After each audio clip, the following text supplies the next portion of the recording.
Apapun yang dilakukan, kebijakan apapun yang dibuat untuk Papua itu harus pertama-tama membawa manfaat untuk orang asli Papua. Orang Papua harus mendapat manfaat utama dan orang Papua harus menjadi pelaku utama dari semua perkembangan yang terjadi di tanah Papua. Dulu kita punya kurikulum, kita belajar tentang Indonesia, yang ada di buku pelajaran kita tuh tentang Jawa. Oh, gitu. Jadi ini kita, Ibu Budi. Iya, ini Ibu Budi, ini Bapak Budi. Kita di Papua ini, kita bilang Bapak Budi dan Ibu Budi sedang di sawah. Di sini teman-teman lihat tidak ada sawah. Tak ada sawah. Ya, masa di mana anak-anak muda Papua itu mengalami krisis identitas. Ya. Kurang percaya diri. Betul, kurang percaya diri karena mereka merasa kulit mereka itu hitam dan rambut mereka keriting dan itu tidak cantik dalam standar publik Indonesia. Jadi orang Papua merasa perlu meluruskan rambut. Oh, bonding, dibonding. Ya, bukan karena meluruskan rambut itu hak dan semua orang punya hak untuk merasa. Terserah. Iya, terserah dia mau tampil seperti apa yang membuat dia percaya diri.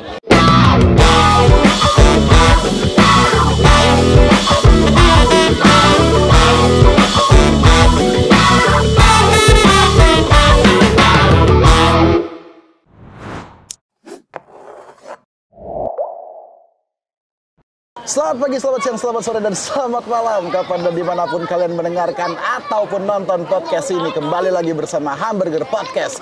Joke is not a crime. Ini keren banget, keren banget. Ini mungkin setting yang paling bagus. Asli.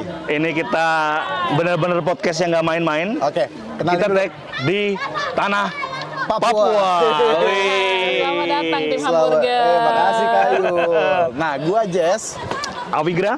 Dan hari ini kita akan ngobrol sama Kak Yuliana Langowuyo, Direktur Sekretariat Keadilan dan Perdamaian dan Keutuhan Ciptaan Fransiskan Papua. Betul, Kak? SKPKC. SKPKC Papua. Kita mau ngomongin apa? Topi lo. Apa nih? Nah, fuck racism. Nah, kenapa? Karena rasisme masih banyak di Papua. Ya, terutama terhadap orang-orang asli Papua.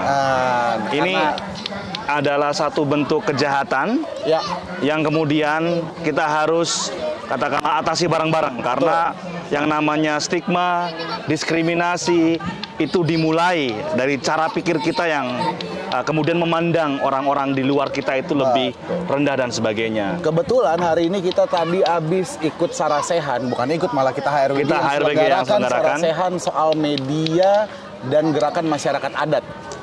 Nah, dan Kak Yul tadi habis ngomong soal peran-peran media ya. Peran-peran media. Nah, pertanyaanku gini Kak, apa jangan-jangan media juga turut membuat atau menstigma sehingga rasisme terhadap orang Papua itu juga masih ada dan eksis sampai sekarang? Kalau bicara soal peran media ya, kalau terjadi sesuatu terhadap orang Papua secara sistem, misalnya stigma terhadap orang Papua, kalau orang Papua itu dia gondrong gitu, berarti dia itu bisa masuk dalam kelompok yang dianggap berarti mereka ini berjuang politik, Papua merdeka. Itu stigma-stigmanya ya? Ya, itu ada contoh-contoh stigma. Kalau selama ini media tidak berperan dalam melawan stigma itu kan berarti terjadi pembiaran. Gitu. Ya, betul. Pembiaran. Jadi media itu justru tidak mengambil peran untuk memberikan pendidikan kepada publik supaya stop stigma, atau media tidak mengambil peran dengan baik untuk melawan stigma bahwa orang tuh hitam kulit, keriting rambut, terus kebetulan rambutnya gondrong, itu tidak bisa langsung dianggap sebagai penjahat. Gitu, seperti itu. Karena orang kan lihat orang Papua ini hitam, keriting, mukanya jarang senyum, terus langsung dianggap jahat. Lagian kalau mereka jadi aktivis nggak salah juga toh? Ya, tidak salah, itu hak. Juga, kan? Itu hak. Jadi kalau membiarkan itu kan juga menghakimi, membenarkan keadaan yang tidak adil sebenarnya. Ini pengalaman aku sendiri ya Kak Yul ya. Iya. Dengan banyak kawan orang Papua, gaul sampai ke tanah Papua, tepi Danau Sentani yang panas seperti ini, hangat. Tapi indah ya. Ya ini langsung ngerasa, ini gas teman-teman ini langsung gas bicara rasisme. Saya itu mau bilang selamat datang dulu ya teman-teman hamburger ke Tanah Papua, secara khusus ke Tanah Tabi ya. Tanah Tabi. Jadi kita waktu itu rencana rekaman di Jakarta, ini jadi edisi spesial karena rekamannya langsung di Danau Sentani di Tanah Tabi, Kabupaten Jayapura. Saya bawaannya pengen nyebur ini Kak Yul. Nanti setelah ini rekaman. Gue lanjutin, meskipun tadi dikesankan kalau kemudian kulit hitam, kemudian katakanlah mukanya jarang senyum. Tapi pengalaman personal gue menunjukkan bahwa orang-orang Papua tuh hangat secara personalitinya ya, ramah, welcome, murah senyum, kemudian bersahabat gitu ya. Jadi bisa kayak kemarin kita tuh nyebrang ke Ayapo.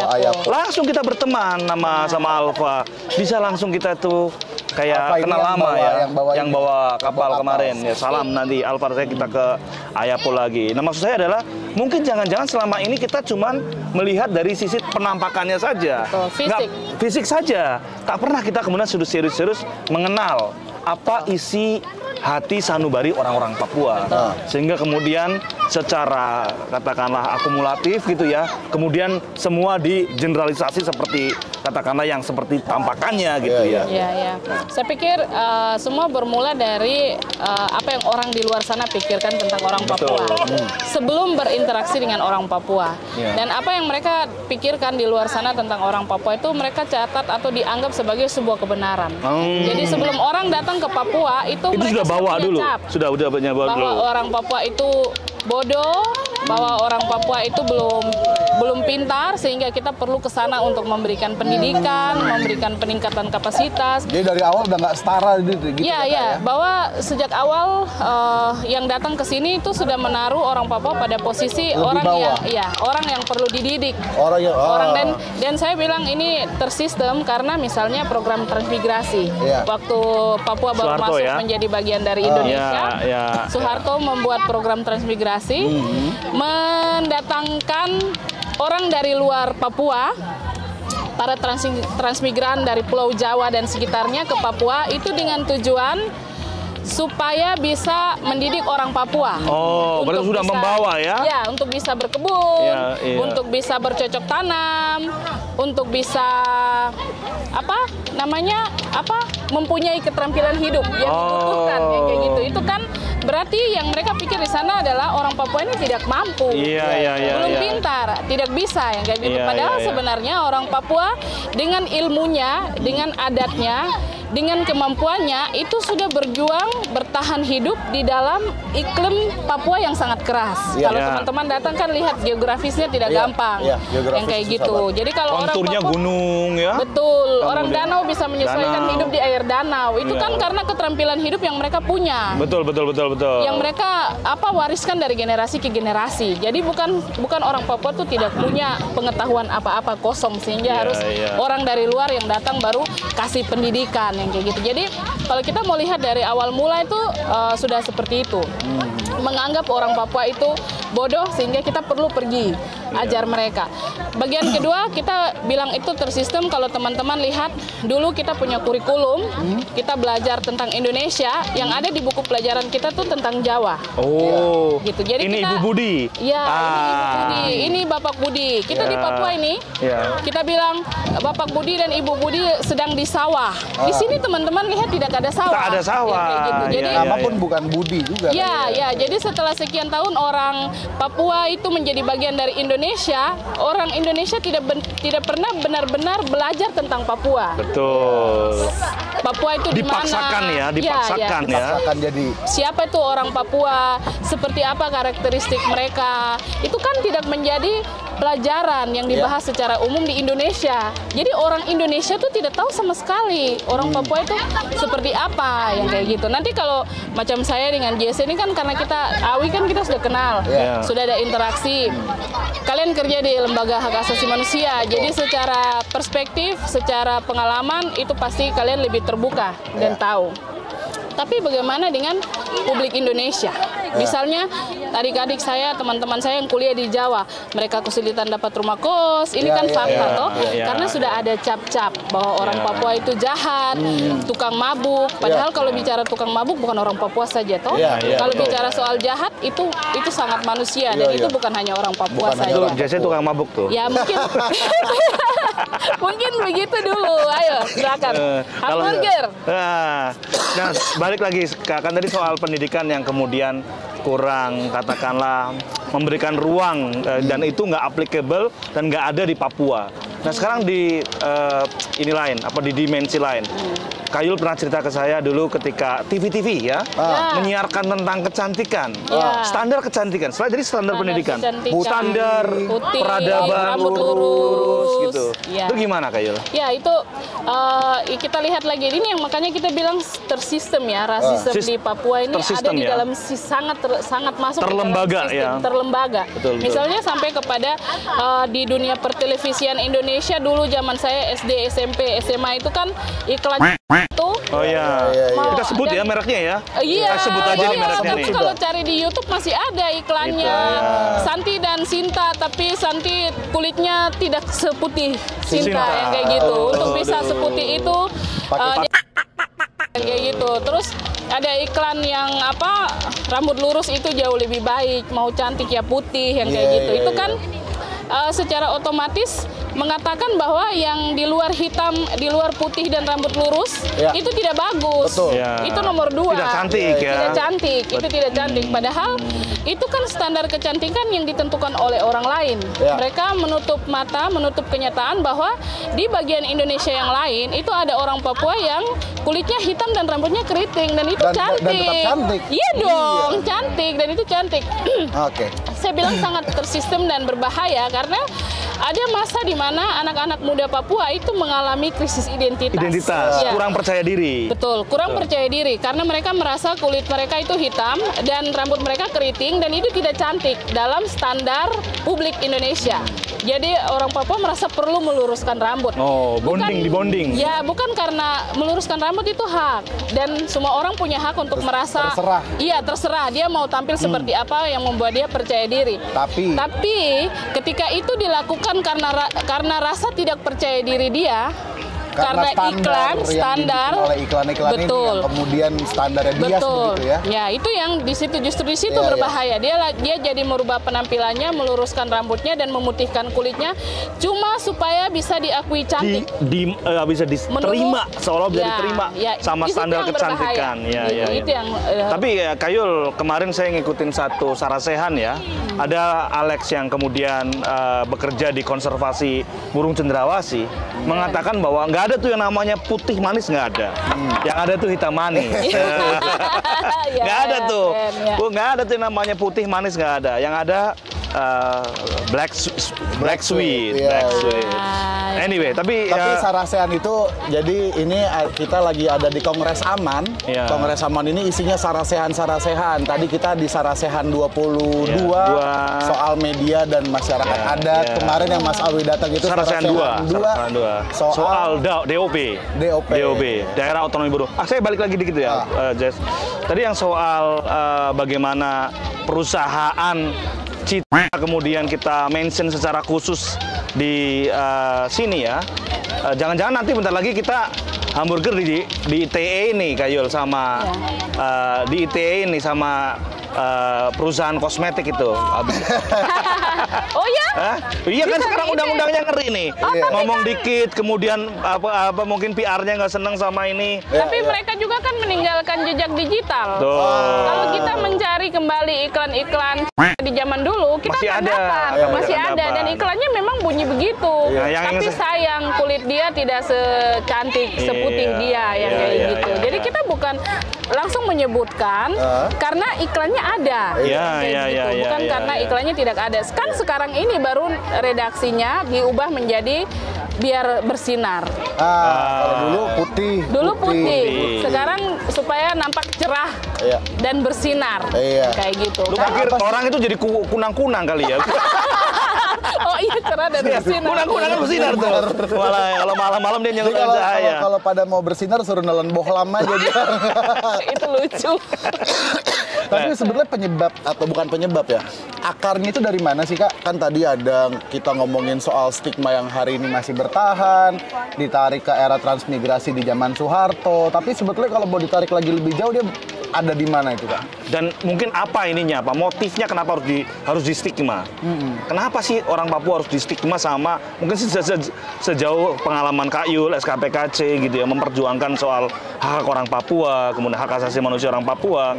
Kemudian ada problem stigma itu apa? Kenapa harus di seperti itu kan? Saya pikir ada banyak faktor ya yang membuat selain negara kita membuatnya terlembaga. Karena iklan dan lain-lain itu mendominasi untuk membenarkan yang salah sebenarnya. Tapi juga banyak, termasuk media itu kurang memberikan semacam penyadaran publik.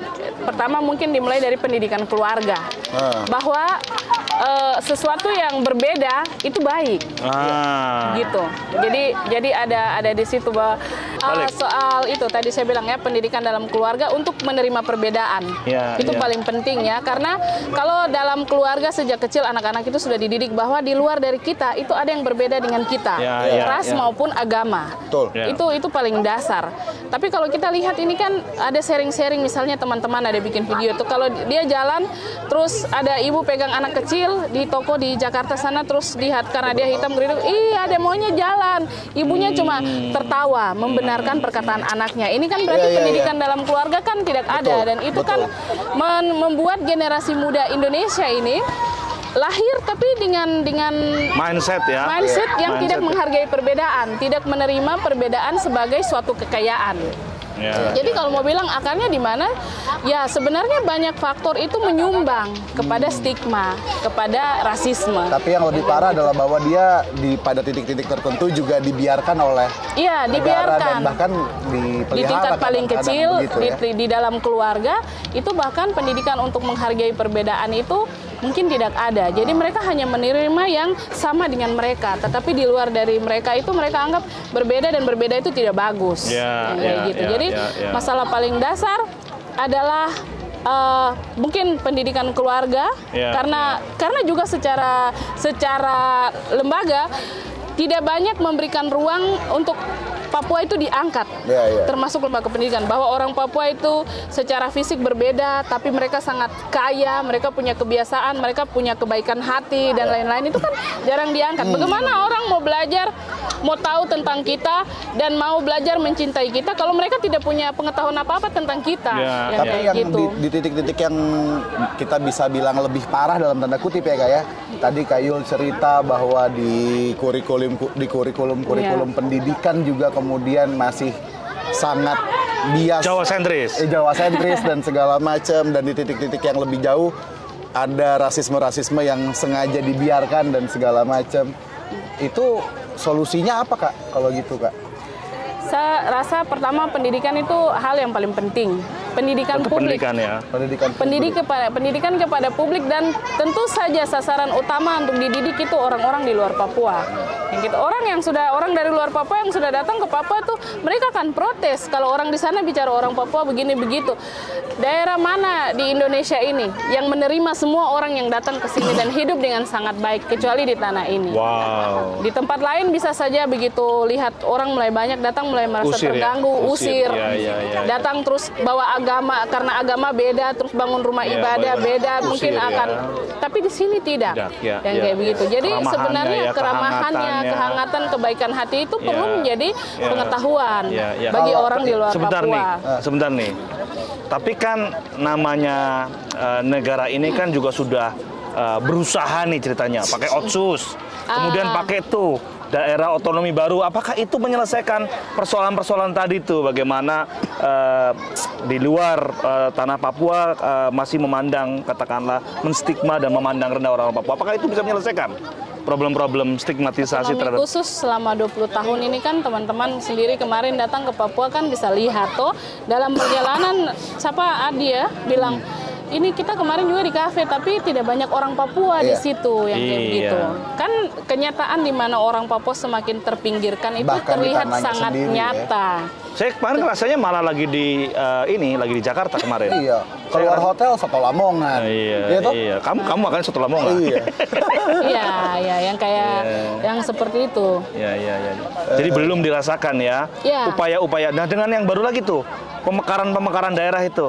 DOB itu. Saya pikir tidak menyelesaikan juga ya. Tidak menyelesaikan masalah, justru akan membuat dampak paling besar adalah orang Papua akan semakin terpinggirkan.